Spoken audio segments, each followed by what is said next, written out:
Steve Phelps, Richard Childress, and the ever-elusive Jim France testified in court today, and I was there. Richard Childress took the stand and said what many in NASCAR never dared to say out loud. During the antitrust trial, the Hall of Fame owner delivered blunt testimony that exposed deep cracks inside the sport. His words didn't just raise eyebrows, they forced hard questions about power, money, and how NASCAR really operates behind closed doors. Richard Childress, who has been a fixture in NASCAR for over 6 decades, made headlines when he openly admitted that he would be financially ruined if he relied solely on the revenue from running his Cup Series team. "I would be broke if I was just doing the Cup teams," he stated during the court proceedings. This stark declaration under oath painted a picture of a business model that, according to Childress, does not support team sustainability without supplemental income. The trial, which stems from an antitrust lawsuit brought by 2311 Racing and Front Row Motorsports, has already shaken the foundation of NASCAR. The plaintiffs allege NASCAR maintains an unlawful monopoly, with issues stemming from control over racetracks, restrictive charter agreements, and monopolistic revenue structures. And at the heart of this storm is a frustrated Childress, who, despite his storied past and current prominence, says he was forced into signing a charter agreement in 2024 that he fundamentally disagreed with.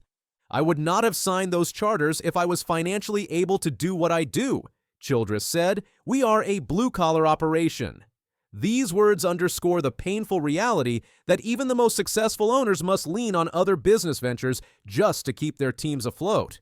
In Childress's case, it is his engine building and military parts business that underpins the racing operation.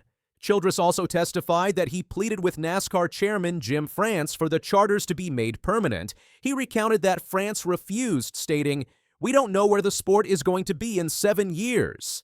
A rationale that has infuriated many team owners who argue that long-term security is essential to justifying the high investment costs of operating a team. While NASCAR's charter system, introduced in 2016, has helped bring some structure and value to teams, it falls short, according to Childress. He acknowledged that while the charters add equity to a team, their true financial potential is handicapped by their lack of permanence. In fact, he revealed that he had to push back during cross-examination by insisting that NASCAR attorney Christopher Yates read the concluding sentences of a declaration given to him. In it, Childress had appended a demand for permanent charters, underscoring that even statements designed to show compliance carried unfiltered frustrations. Childress didn't shy away from disclosing just how precarious the situation had become. When Hendrick Motorsports, one of the most powerful organizations in NASCAR, agreed to sign the charter deal, Childress said he had little choice but to follow. "All I know is financially we would be out of business if he didn't sign." The pressure to conform, he explained, came with an unspoken threat: sign or be left behind. Beyond revenue sharing, the trial has unveiled another bombshell. Childress may be preparing to sell part of Richard Childress Racing. When asked directly in court, he initially said, "I don't want to answer that." But as questioning continued, he revealed that a deal had been explored with former NASCAR driver Bobby Hillin Jr. That deal ultimately fell apart due to a lack of funds, but the court learned that both parties had signed NDAs concerning RCR's finances. Additionally, Chartwell Investments, which holds a stake in RCR, expressed interest in exiting. While Childress's willingness to part with a portion of his team stunned many, perhaps more shocking was the catalyst behind it: NASCAR's revenue model. According to Childress, his team doesn't generate enough return under the current system to survive without outside help. "That money should be going into my bank account instead of going to pay my NASCAR teams," he said bluntly.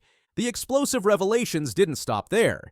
Judge Kenneth Bell, overseeing the case, was visibly frustrated with the tactics of NASCAR's legal team, especially following a breach of a non-disclosure agreement, NDA, related to Childress's private communications. "Mr. Childress certainly thought it shouldn't have been in their possession," said Judge Bell.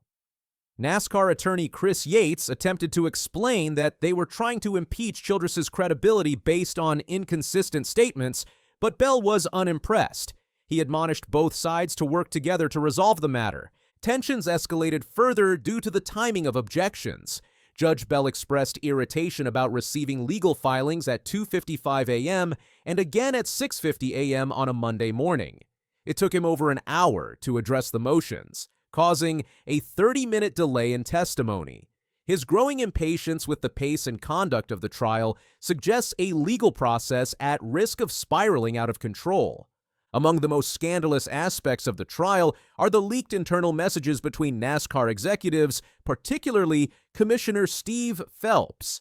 In group chats with Steve O'Donnell and Brian Herbst, Phelps referred to Richard Childress as a stupid redneck who owes his entire fortune to NASCAR and said he needs to be taken out back and flogged.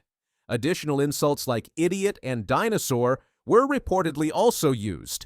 These messages, once made public, sparked outrage. Richard Childress Racing released a formal statement expressing deep disappointment in the insensitive and defamatory statements and emphasized how they disrespected not only Childress, but the fans who resonate with his blue-collar roots. Legal action was considered, further elevating the stakes. Under oath, Steve Phelps admitted that he apologized to Childress via text in September, stating, "I am not proud of what was said." When pressed on whether such disparaging tones were common in private conversations about team owners, Phelps conceded, "By and large, the answer is yes." This acknowledgement ignited further concerns about the culture within NASCAR's executive leadership. It painted a picture of internal division, with those tasked with guiding the sport showing disdain for its foundational figures. This erosion of trust is not just a public relations nightmare, it's a systemic crisis. Childress's testimony laid bare the toll this model has taken on teams, revealing that while the sport has become more financially valuable on paper, with charters now reportedly worth up to $45 million, the sustainability for many owners remains grim. The teams had requested $20 million per charter to cover operational expenses, but only received $12 million. Meanwhile, NASCAR's own executives testified that agreeing to the higher amount would bankrupt the organization. At the core of the trial is a philosophical clash. Team owners want permanent charters, a voice in governance, and a fair share of revenue. NASCAR, led by Jim France, refuses to make such long-term commitments, citing uncertainty about the future of media rights and revenue streams. France's position, shared in internal communications, has been described as a brick wall. For his part, Childress left no ambiguity. He testified that in 2016, teams were desperate and charters were worth 10 cents on the dollar. The current system, while an improvement, still lacks the permanence and financial backbone that owners like him need to justify continued investment. As the trial continues, the broader implications become clearer. The revelations from Richard Childress's testimony highlight not only a deep rift between NASCAR leadership and its most respected owners, but also a potential turning point for the sport. Whether the system will evolve to better support its teams or remain locked in a top-down model of control will likely determine the next chapter in NASCAR's future. If Childress, one of the longest-tenured and most dedicated figures in the garage, feels so cornered that he is contemplating selling part of his team, the message couldn't be louder. NASCAR's leadership now faces a reckoning. The court proceedings may settle the legal dispute, but rebuilding trust, securing financial sustainability, and fostering mutual respect are challenges that will last far longer than this trial. And Richard Childress, by speaking out under oath, may have just accelerated the movement toward that change.